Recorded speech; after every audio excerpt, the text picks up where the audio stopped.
ఆరోగ్యశ్రీ గురించి ఒక పెద్ద కథనాన్ని ప్రొజెక్ట్ చేసింది సాక్షి. నిలిచిపోయిన ఆరోగ్యశ్రీ సేవలు, ఉద్యోగుల ఆరోగ్య పథకానికి అదే దారి, ఆసుపత్రికి 3,000 కోట్ల రూపాయలు బకాయి పెట్టినటువంటి ప్రభుత్వం అని చెప్పేసి. వాస్తవంగా 1000 కోట్లు 1100 కోట్లు జగన్ టైంలోనే అప్పు ఉంది. ఈ 7 నెలల్లో మిగతా 1900 కోట్ల రూపాయలు అప్పు ఉంటుంది. ఇక్కడ సమస్యల్లో ఏంటంటే, ప్రభుత్వాలు ఒకప్పుడు ఆరోగ్యశ్రీ అంటే ప్రజలకు సంబంధించినంత వరకు అది తమని కాపాడేటటువంటి ఒక కార్యక్రమం.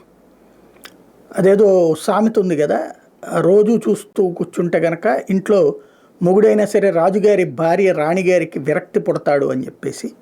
ఆరోగ్యశ్రీ పథకం అనారోగ్యం పాలైన కుటుంబాల జీవితాల్లో ఒక గొప్ప అదృష్టం.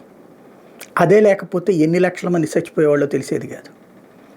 ఎన్ని లక్షల మంది కుటుంబాల ఆర్థిక వ్యవస్థ తల్లకిందులైపోతుందో తెలియదు, అప్పుల పాలైపోతారో తెలియదు. కళ్ళ ఎదురుగుండా మనిషి చచ్చిపోతుంటే అప్పుల కోసం ఊరంతా తిరిగినటువంటి రోజులు చూసినటువంటి ప్రతి ఒక్కడికి ఆ బాధ తెలుసు.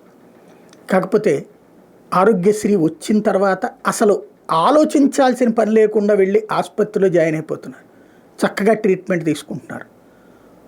ఏదైతే గత 10-15 సంవత్సరాల నుండి పేదవాడికి దొరికినటువంటి ఒక అదృష్టం అయితే దూరం అవుతుందా లేదా అనేది, ఇప్పటికే ఆసుపత్రికి వెళ్తే నీకు ఆరోగ్యశ్రీ కింద అయితే ఇంతే అవుతుంది, అది కూడా గ్యారంటీ లేదు, నువ్వు ఎంత ఖర్చు పెడతావా అని చెప్పేటటువంటి రోజులు. ఇక రాబోయే రోజుల్లో ఇన్సూరెన్స్, అవునమ్మా ఆరోగ్యశ్రీ ఇన్సూరెన్స్ వాళ్ళకి చెప్పాం, వాళ్ళు ఓకే చేస్తేది.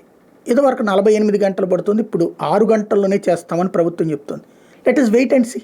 ఎందుకు విమర్శలు, చూద్దాం. ఏప్రిల్ నుంచి పెడతామంటున్నారు కదా, ఈలోపు ఆరోగ్యశ్రీ సేవలు అందేలా చూడండి. ప్రభుత్వం అర్జెంటుగా చేయాల్సిన పని. సత్యకుమార్ గారు కానీ, చంద్రబాబు గారు కానీ, లోకేష్ గారు కానీ ప్రస్తుతం ఆసుపత్రులు ఇప్పుడు ఏవైతే ఆరోగ్యశ్రీ నడుస్తున్నాయో అక్కడ ఇప్పుడు సేవలు నిలిచిపోకుండా చూసుకోవాలి. ఏప్రిల్ దగ్గర నుండి ఏదైతే ఇన్సూరెన్స్లు తీసుకొస్తున్నారో అది నిజంగా సక్సెస్ఫుల్ అయ్యేటట్టు చూసుకోండి.